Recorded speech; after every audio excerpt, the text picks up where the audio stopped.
Ayan. Gano'n ka nakatagal nagtatanim dito, Sep? 8 years na. 8 years na.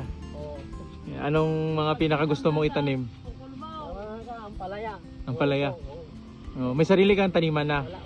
Nagkipapan lang ako. Nakikitanim lang din. Oo. Kay Kuya Tiyong. Ayun.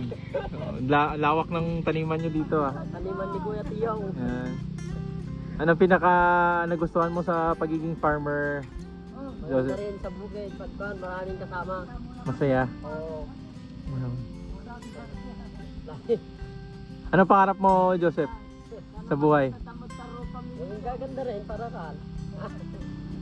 Bakit ka nagpa-farm? Bakit ka nagpa-farm? Maganda kasi pagkan. Yung pagbubukid. Oo. Pero pag kung ng mga ibang mga tao, mahirap. Oo. Pero kung magustuhan mo, yun, maganda. Ayun. Simple lang ang pangarap mo sa buhay. Simple lang. Ayos, ayos. Thank you, Joseph ah. Ayan. Kaway-kaway naman dyan.